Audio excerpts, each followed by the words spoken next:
Hello and welcome to the show. We're going to have a look at an unlikely race car build today, and that is the Chevrolet El Camino. I recorded this video a while ago, and with all the capture card problems I had, this was one of the ones that got lost. So this isn't quite a live build on the car. This car has been built already, but I'm just going to show you what I did with this thing. Now, what was it? We had the El Camino tuning challenge results a week or so ago.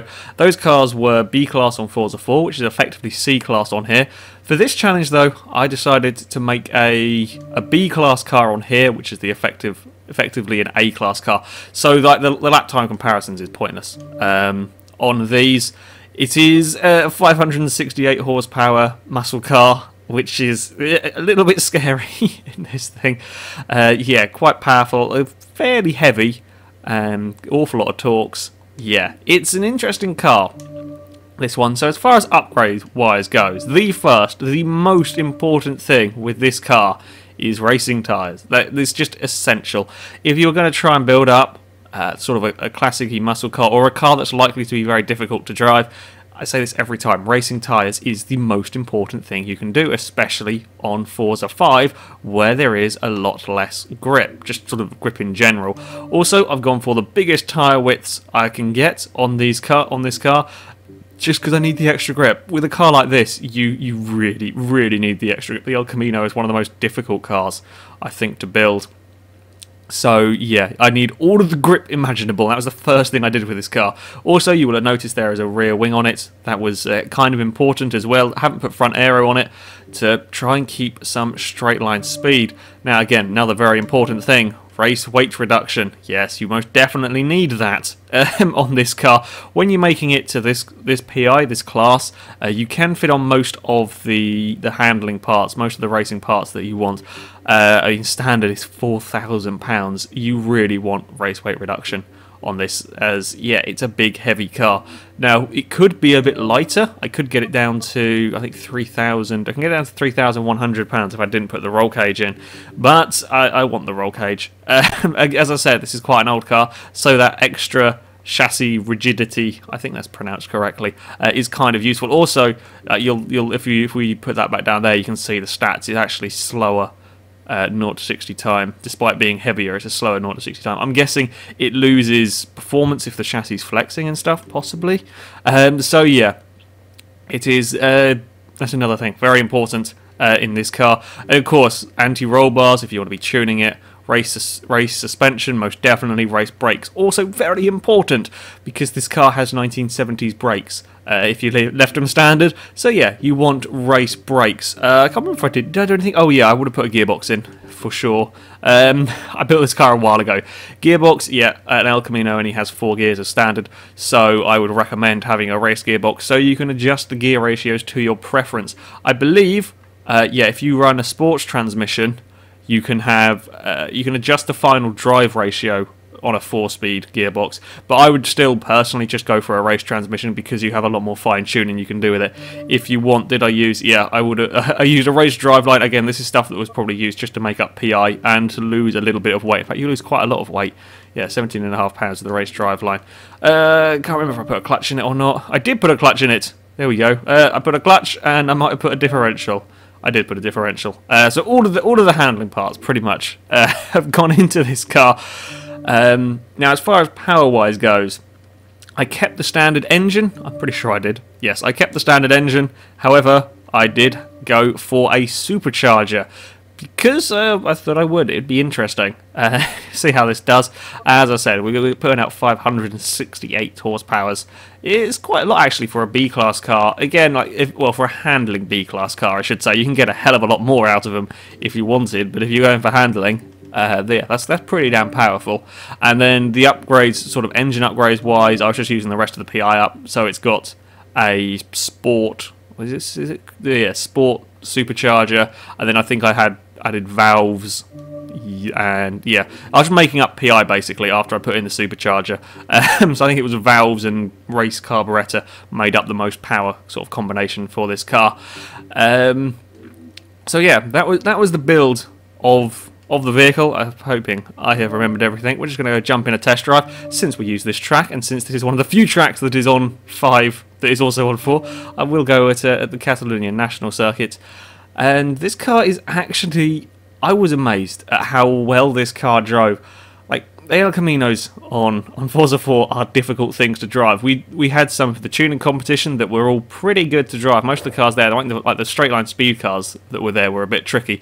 Most of the cars are pretty easy to drive. However, that is like one class in effect lower than this car. They had, well, the best handling ones only ever had 450 horsepower. This has got another 100 horsepower. I'm just going to turn my TV down because that's very loud.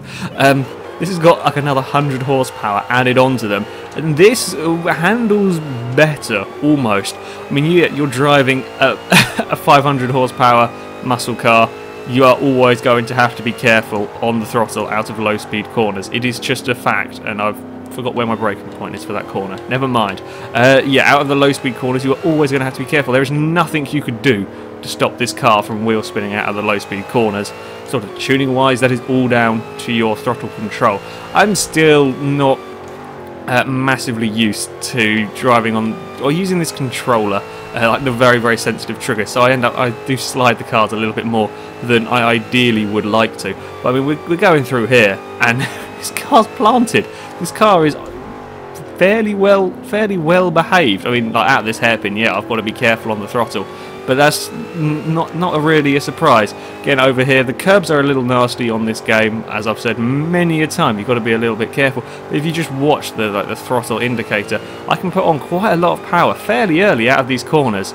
In this it shouldn't handle well. It shouldn't work, but it does work relatively well. There are some downsides to using this car. The first of is it's actually not that quick in a straight line. It's not that much quicker than sort of equivalent cars. Acceleration is okay, but again, it's sort of around average for equivalent cars. I'm guessing it's just because this is a little bit heavier. Even with all of the race parts on it, it's still 3,200 pounds. And normally, if you're building a sort of a racing car, it will be a lot lighter than that. Also, well, that's acceleration wise, top speed front. This is not the most aerodynamical of cars in the world. It's it's effectively a rectangular box. So yeah, it's never going to be quite the fastest car in a straight line. As far as tuning wise goes, I will just show you a little bit what I've done.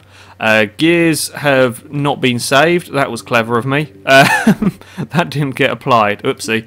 I don't know why that did that. Never mind. Okay, yeah, the gears. I dropped the gears down a little bit because we're running B class. 180 is not going to matter because you're never going to really reach that. Maybe if you were driving Le Mans, you would change the gears a bit to compensate for that long straight. Possibly Road Atlanta, but even then, I probably wouldn't bother.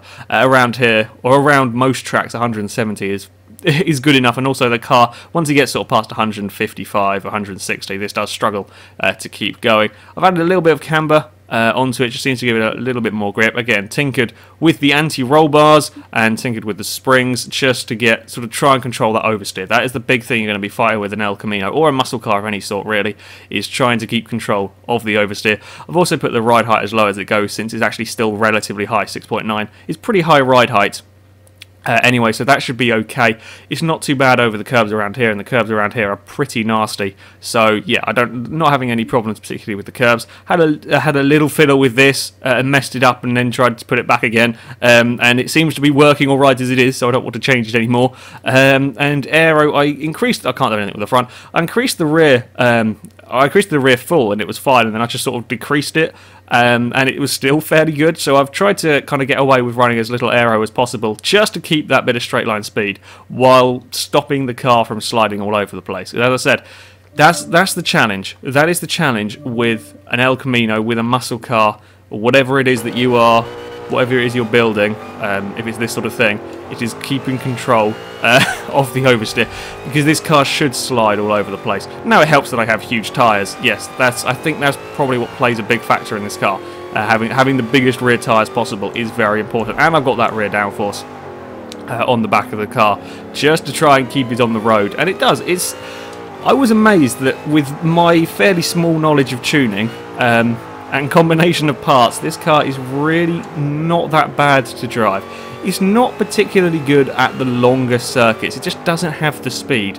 I think if you were to build a car for a longer circuit, you'd probably start off with something better handling and focus more on power, whereas on this you have to focus on race handling parts. You have to do that because otherwise this thing comes in an undrivable mess. So as an actual B-class car, I probably won't be using this a massive amount because there are better handling cars and there are better straight line speed cars. However, as an experiment, it's really quite a nice car to drive. You know, there's nothing like massively wrong with it. I mean, the brakes aren't quite as sharp, even with race brakes. It doesn't quite get a stop as fast as other cars.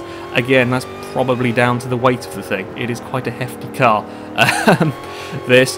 But yeah, it's a nice car to drive. It can be turned into a race car without too many problems. It's much easier to do this on Forza 5 with this, or either that or I've just got massively lucky, which is possible. But yeah, I mean, I'll go through the chicane. There is a little bit of understeer, but again, that's the price you pay for having the back of the car staying on the road, and I can deal with the understeer. That's easy to cope with. It's when the car's all over the place, sliding around, it makes things a little bit tricky.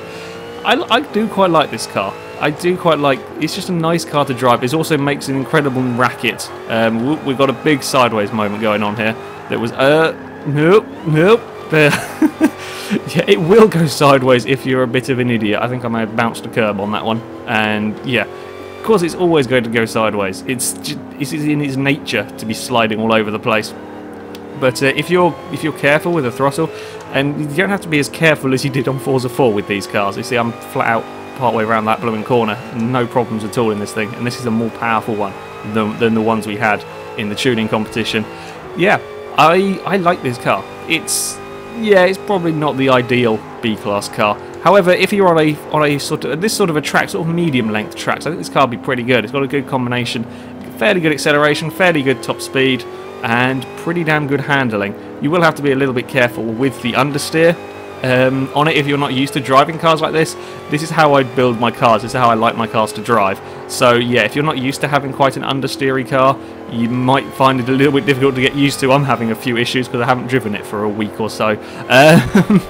Yeah, it will take a bit of getting used to driving a car like this because you're not going to be, well, I don't know. If you've been watching this video, you'll be expecting it to be understeery, but your natural instinct is to expect a car like this to be oversteery. Also, I'm being terrible on the brakes. I apologise. My driving is not good this morning.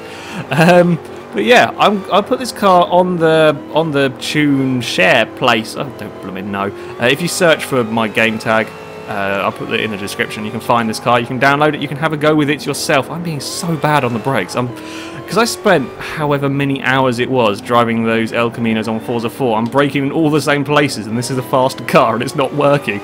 God damn it. Yeah, you can have a go with this car and see what you think of it. It's a nice car. It will take a bit of getting used to. But for a blooming El Camino, it's very, very well planted. And it makes an awful racket with the supercharger. It is quite a noisy car, this one. Hold on. Can we go to an outside view? Yeah, you can have it. Oh, I've messed about with cameras and I've missed my corner. Oh, for God's sake. Hold on. We will sort this out, and then I'll shut up for a minute and you can listen to all the supercharger noise.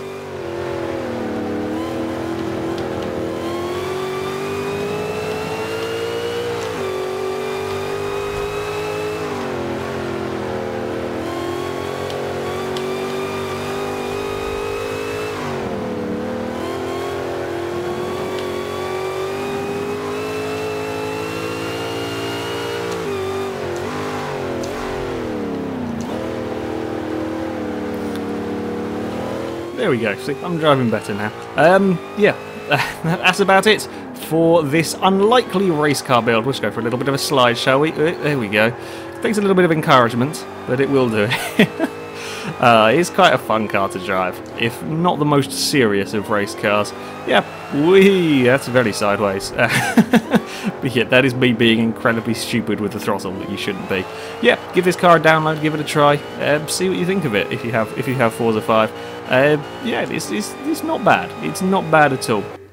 This is for me building a blooming car. I'm sure there are people out there who could build one a bit better. To be honest, with my driving, I know that my actual level of driving is not high enough for me to notice the difference, like minute difference in the tunes. I could spend an hour tuning the car, or I could spend an hour driving the car around a track, and I would probably gain just as much time by being a better driver than I would with the verified tuning on it. But when I sort of tune a car, it's just about making the thing stable, it's making the thing easy to drive, making the thing consistent, and that's what this car is. Like when you race online on Forza 5, at least last time I did, which was, as I said, like a week ago probably, everybody just falls off the road in front of you, and that's in kind of handling cars. That's in your M5, well I say handling cars, that's in your more handling cars than this thing.